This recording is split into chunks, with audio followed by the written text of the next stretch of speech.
Today we have Rebekah Popescu with us. Thanks for joining us, Rebekah. My pleasure, Leanne. Rebekah, I'm wondering whether we could hear about your journey into art therapy, and perhaps you started in a different career that took you on a pathway to art therapy, and what that was. Well, of sorts, yes. I was in a different career prior to art therapy, but I don't think the one that I had previously led me into art therapy. I think as a child I was really into art and craft and just being really creative, and I really wanted to have a career in the creative arts and arts industry, and the way, you know, coming through school, I think you kind of taught that an artist never has a real job and that it's not a valid job. So I kind of went around different circles, and I did some study in graphic design and digital media, so I was actually working in the digital media industry prior to becoming an art therapist. But then I guess I had a bit of a brush with fate when I was diagnosed with cancer a few years ago. I had studied art therapy, a diploma in art therapy previous to that, where at Ikon actually, where I studied the transpersonal art therapy diploma, and I still stayed in my other career, and I didn't really have it as a full-time thing. And then when I was diagnosed with breast cancer, I actually thought, well, I'm not going to sit at home and spend 7 months of having chemo doing nothing. I'm actually going to expand my credentials. I did a graduate diploma in art psychotherapy, and then from there I suppose I really left behind my old career that was very stressful, and I don't think it was the best fit for me retrospectively now. I think I'm now on a much more certain path that this is the right job for me. And I suppose the things that got me interested in art therapy was that it was a way of utilising the creative and expressive arts to assist people, and I'm also a great lover of people. I like to meet, talk to and understand human beings, and I think, you know, we often don't use that right side of our brain in terms of problem solving and working through some of life's challenges. And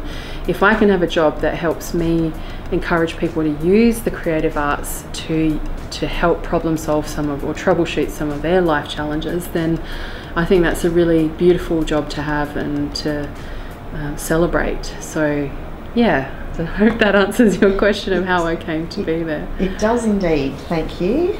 And I know that you're a woman of many and varied talents, and you run your own private practice, and yes, you do lots of other things as well. Yeah. But you are one of our academic staff here at Ikon. Yeah. So tell me a little bit about that role and what you teach here at Ikon. Sure. Well, the role, I suppose, again, I've been in the Ikon family for a long time, and I've gone from being a student to being a tutor to now being a lecturer and being on the academic team. And my role here is to provide, I suppose, a high level of academic support for students, and that's through my teaching as well as through one-on-one chats with students about what they might be facing as challenges in their educational journey. I sometimes work on curriculum development. I do a lot of work on the back end of the Moodle that we use for our online learning, and I do lots of marking so that's what I'm in at the moment, quite a lot of that. And I also do, you know, lots of, I suppose, educational work for people who might be interested in coming to Ikon as a career option for them. And, you know, through interviewing students who want to come into the bachelor program, that's another one of my tasks and my role here. Oh, very valuable work. Thank you for sharing that. That's okay. And what would you say is the most rewarding part of your role? Of my role here at Ikon, or as an art therapist? Or both. Okay. Yeah. Well, I'll answer that separately. So, as an art therapist, I think the most rewarding part is is watching the trajectory of change that occurs for my clients. And so, you know, yesterday I worked with a couple who are having marital problems, and it was the first time that my client had brought her husband along, and just in a 90-minute session of working through their problems using images and showing me how that looks on a piece of paper techniques, they were really able to cut through a lot of the what she called rubbish that they hadn't been able to cut through in quite a lot of years of therapy, doing couples therapy together. So I think, you know, one of the most satisfying things is having people realise that they don't have to be good at art, they don't have to be a child, they don't have to be you know, producing something that is of great value in the end. It could be just like a scribble, but in that scribble it could have so much depth of meaning and metaphor that watching that unfold in somebody's conscious awareness is actually a beautiful thing to see, because it means that they've learned something about themselves and they can't unlearn that once they've learned it. And I suppose that's the same thing that translates over to my teaching role, which is very rewarding, is that from day one of seeing the students come here, they're all really excited about doing art therapy, and it's something that they think they really want to do because they probably have a lot of preconceived notions and imaginings of what an art therapy course might be. But by the end of the year, I think they've gone through such transformation, given I suppose the content that we teach in the first year. It's incredibly reflective on self. So in trimester 1 we have, like, you know, we're just focusing on your own lived experience. Then in trimester 2 we're looking at what does it feel like for me when I'm being with another person as they're making something creatively. So it's not even going into that therapeutic sort of land in the second trimester. I think it's third trimester is when we start teaching more of those refined counselling skills and the skills that are required to be a therapist.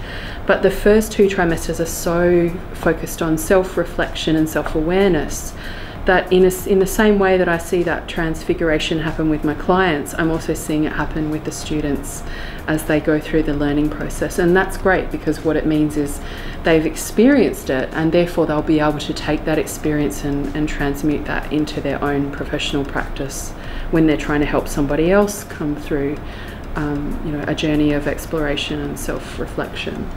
And that's definitely a strong element of studying here at Ikon. Yeah. That transformation that people undergo personally. Definitely. And I guess it's one of the ways that Ikon revolutionises education. Yeah. What would you say are the other elements that make Ikon different from, say, a big tertiary institution? Yeah. Well, look, I mean, I've been to a big tertiary institution, like a university with hundreds of students in lecture theatres, and so I can definitely answer to that, in that, you know, you don't expect to come in and sit in a huge lecture theatre and have to go to a tutorial on a Tuesday night, you know, in a poky little room in a big building somewhere. You actually have a small classroom, you know, with maximum 20-something odd students, and in that sense we're very one-on-one focused with our students. We know them all quite personally and intimately. We know a lot about their lives and what's going on for them outside, so we can provide a lot of support in terms of knowing if a student's kind of derailing somewhere. We can pick that up really quickly and come in with some, you know, strategies for them to be able to manage those difficulties. We also are very hands-on in terms of our learning in classrooms. So, you know, where we don't stand up and preach and have, you know, death by PowerPoint for 3 hours on a Monday morning. We've got a full day of immersion in some theory, but also what we like to do is present the theories through the experience. So we'll get students to literally have their hands in the clay, or have their hands in the collage, or the sculpture, or the making, whatever it is they're doing, so that once we get them to have that experience, then we can back that up with the theory, so it becomes much more imprinted in their brains, much more comprehensively downloaded, if you like. So they've got the experience as well as the theory that underpins that. And that's great because it translates out into their practice. The other thing that revolutionises Ikon, the way that Ikon is revolutionary in its educational approach, is that we really want our students to be work ready by the time they reach the end of their course. And for some students who choose to leave at the end of first year, perhaps they won't have the depth of practical experience in a practice scenario that the third year students might have, but they'll still have enough to be an addition to what they've already studied, which might be social work or psychology or something like that. So we like the students at the end to be able to finish their placement and potentially go on to have a full-time job from that, or part-time job at least. So what else do you do in your spare time? Well, actually, I'm about to go on and do a bit more professional development. I'm about to go and study equine therapy in Victoria, which is hopefully then going to help me expand my business to be able to offer equine and art psychotherapy to my clients. Some of my the people that visit me for therapy, the kinds of clients that they are, so people who might be on the autistic spectrum or youth who are at risk. There are lots of studies now that show that equine therapy is really effective, but the great thing about it is that it's so similar to art therapy in its underpinning philosophies of phenomenology and Gestalt type work. So I'm really excited about that because I'm a horse tragic as well, and and throughout my life I've always wanted to somehow have horses in my life, and this is a perfect opportunity for me to do that. So yeah, I like to have not just my life focused completely on being an art therapist. Like anybody, you want to have different interests and different passions that keep life interesting for you. I think I'm pretty intuitive. So I can get quite a good read on people very quickly and be able to see perhaps a macro view of what might be going on for them. And I think that that's a really good thing to have as a therapist, because often what comes through the door is very immediate and very in the present moment, but being able to zoom out from that, and I like using that term because it sort of is exactly what happens. I think I'm able to zoom out and see a lot of detail that I might be wrong on, but I'm usually pretty on the mark with things. So I think intuition's one of my superpowers. So I was just curious as to whether you had personally experienced art therapy before turning your attention to really studying art therapy. It's an interesting question because I suppose all creativity, or like all endeavours or pursuits of something creative, is therapeutic in the sense of art as therapy. Like art is therapeutic no matter what. We know that, science tells us that. So throughout my early years and teenage years, maybe not so much in my 20s because I was too busy off being a party animal, it was sort of less than it was in my early years. But so I guess you could say that I've experienced art as therapy just in the intuitive drive to do something creative, or make a painting, or do some sort of thing. Like I went off and learned how to do bead embroidery because I wanted to make a beautiful sash for my wedding dress that had all symbols that were relative to my husband's and my heritage. And so that was therapeutic in the sense that we know that if you spend any amount of time, or I think the studies now show that 40 minutes of being engaged in a creative activity will reduce the cortisol in our bloodstream, so it will actually have a positive effect on our central nervous system. To answer your question directly about art therapy itself, I'd never done an art therapy session before I studied art therapy. I didn't have an art therapy session until I guess I got to my placement, where I was working with other students and they were doing their art therapy practice on me. So who are the people that you admire in art therapy, or in psychotherapy more broadly? Well, I guess quite nerdily, I went trotting off to Melbourne last year to see Irvin Yalom at the School of Life over in the Convention Centre in Melbourne, who it was done via video link, but it was like a seminar that he presented. And I love Irvin Yalom's work because he's so genuine and honest about his own human experience being a therapist, and he's written lots of books that are incredibly helpful for our students. Some of them are like, you know, almost fictional in their nature, but some of them are anecdotal, but I love that he's current and he is able to present scenarios, cases where the real stuff crops up. Like sometimes, you know, clients can push our buttons as much as, you know, your little brother or your partner, and dealing with that, you know, in the professional sense can be sometimes a little bit, for some people I guess, frightening, that they have to admit to the fact that, oh, this client really, you know, I get really annoyed when they come to see me, and so I love the way Irvin Yalom is able to unpack that experience for his readers and for his students, to be able to see that, well, we're all human and we all have interpersonal, intersubjective relationships together, and that they're not always going to be congruent and they're not always going to be harmonious, and that's okay, and that there are ways that we can deal with those issues and problems. Specifically in terms of art therapy, I suppose I really look up to a lot of my contemporaries, the people around me, especially in Adelaide and Melbourne, who are people that I've worked with a lot over my academic time here at Ikon, to see and gain so much wisdom and knowledge from people who are practicing in the here and now with me in this time and place in Australia. You know, there is the Sean McNiff. I love Pat Allen's work with the open studio process. I like,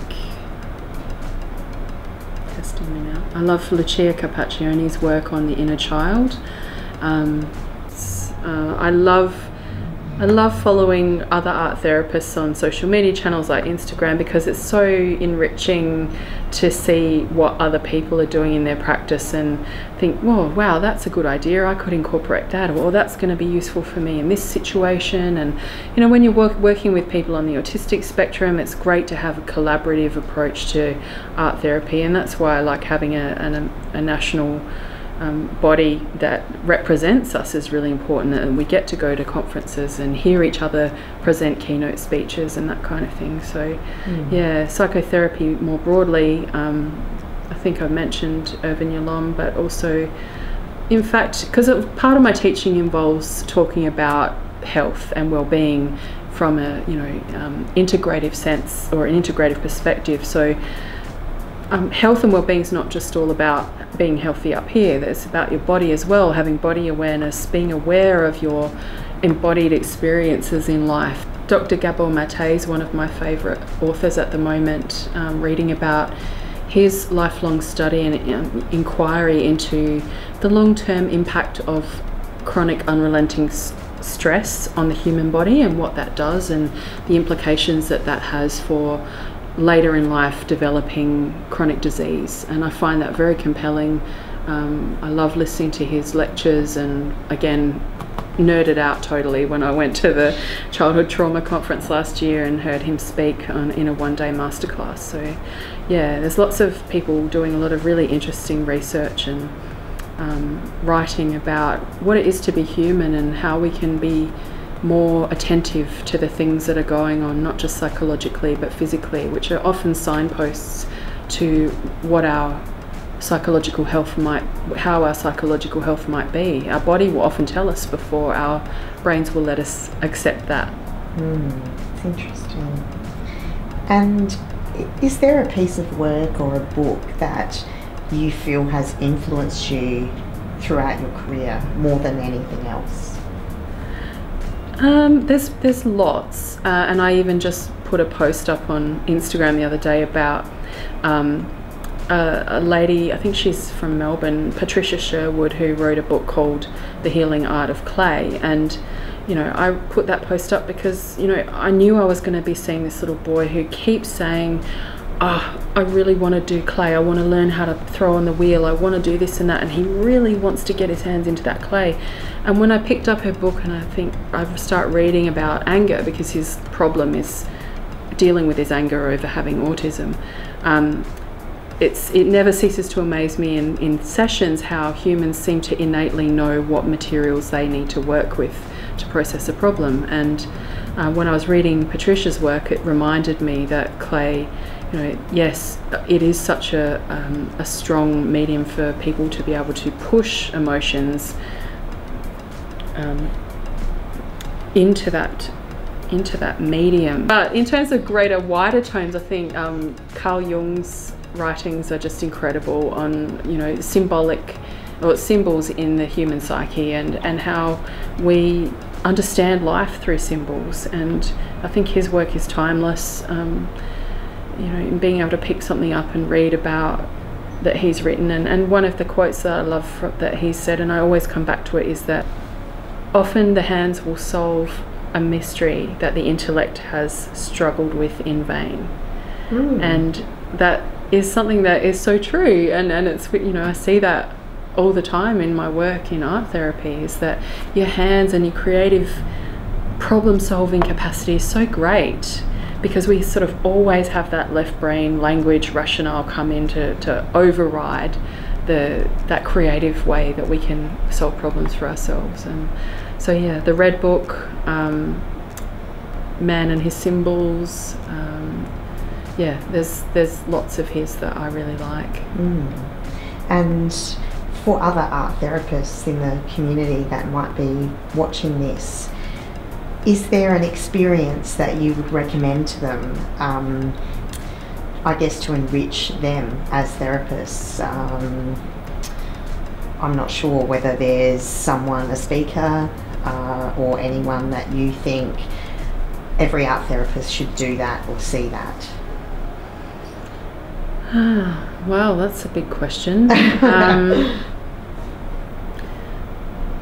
I don't tend to be that kind of person who thinks, oh, everyone should go and do that, because I really do believe that we're all unique, we're all different, and we have different needs in terms of our professional development, our interests, our passions, what makes us tick. So we're not just a tribe of people who are all the same. You know, we're all different, and we have different sort of needs. And I mean, one of my colleagues, Belle Ryan, who you might have seen on Icon video streams before, like, she would do great things like go and do find another art therapist she finds influential and do some one-on-one sessions with them, so that she gets to learn. And I think, you know, if you're an art therapist, practicing art therapist who wants to keep expanding, keep broadening your capacity and your offering to clients, is that you've got to keep investigating, you've got to keep trying different new things. You know, if you've never thrown clay on a pottery wheel, just go and find someone to teach you and do a session and figure out what there is in that could be therapeutic. Where's the action, the kinesthetic action, and then the symbolic and cognitive processes that come into that kind of activity. So I think, you know, there's not one particular experience. I think we can all have lots and lots of different experiences, and with art therapy we're dealing with such a huge spectrum of different activities and directions that we can go in, that just go with what actually interests you. Like, if you're really interested in working with people with intellectual disabilities, then go and educate yourself on that and find the people who've written lots of articles on it. And, you know, just at the moment, I was talked before about working with couples and relationship problems. So I'm at the moment doing my own self-study work in researching and finding others who've already written papers and articles about that kind of work, so that I can educate myself with new skills that I might be able to bring. And it's always really helpful to do that kind of thing before you go into something you've never done before. And do you see yourself as a lifelong art therapist? Yeah. Yeah, definitely. I think, like I said, I was telling someone before that I found a book that I wrote in primary school when I was 12 the other day in my shed, and it's got a horse on the front of it, because that's all I ever used to draw when I was 12 years old. And the book was written about a young girl and a horse, but in the back it had, and I'd illustrated the whole book as well, and in the back it said, The author of this book is Rebekah, and she is 12 years old. She loves horses and reading horse books, and she loves art and crafty things. And when she grows up, she wants to live in the country and be a vet. Well, when I read that, I was actually so reassured that, oh wow, I've actually come full circle to where I wanted to be when I was 12. And you know, that's a huge gift for people to be able to say. And I was even driving home from my work last night after having that session with the married couple, and I was thinking, if you're one of those people in life who can say, I won the $100 million Powerball last night, but I still want to keep my job, then that's, you've hit the jackpot there, right there, because it means that you love what you do, and it doesn't matter. It's not about the money. You're actually doing what you want to do. And the great Alan Watts said that do what you do what you want to do. Money will follow. Like, it's not imperative that to live a life you've got to make the money first. I think you've got to follow what your heart tells you want to do, and if you follow that true path, you know, it's going to be rewarding. And I can certainly vouch for that.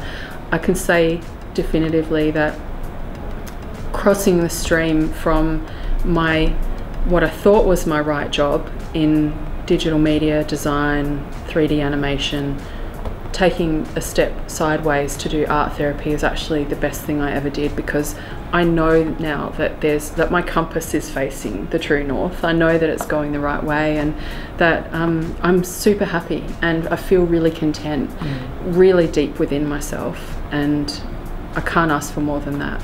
So yeah, it's a lifelong thing for me. I'll never stop reading, I'll never stop learning and doing and practicing and trying to be better. And it's the difference, I guess, between having a job and having a vocation, a true vocation. Yeah, for sure. This is definitely a vocation for me. And I think when you find that, you recognise it. A little bit like they say, oh, when you find the right partner, you just know, kind of thing. And for some people, they might think, oh, that's a load of rubbish. But for me, I think it's the same with the job and with the vocation, that you've sort of, all these sort of signs came to me back in 2003 actually about art therapy, where I thought, I really want to do that. And just in the space of a few days, I heard the words art therapy. And it was at a time in my life where I wasn't ready to do it because of a number of factors, but I went to seminars, I went to open days, I met Trail, and you know, listened to him talk, and that really had a huge impact on me from day one. And so then I just kept true to that wish that I wanted to do it, and eventually, you know, here I am sitting talking to you and feeling great and fulfilled in my work as a teacher as well as a therapist. Well, we love having you here as part of Ikon and the Ikon family. Thank you. And I would tell everyone to go and check out Rebekah's website, adelaidearttherapy.com.au. Yeah, so I work at an integrative health clinic up in Belair, where we've got lots of different practitioners, and the great thing about my team is that our doctors really support other practitioners, allied health practitioners like art therapists and acupuncture and kinesiology. So I feel really blessed in the fact that I've got medical doctors who are often, you know, oh, art therapy, what's that kind of thing, really behind me and supporting me in my you know, ventures into art therapy. So you actually can book through just going to the Integrative Health Solutions website and or calling them and making a booking. Thanks for joining us, Rebekah. Thank you, Leanne.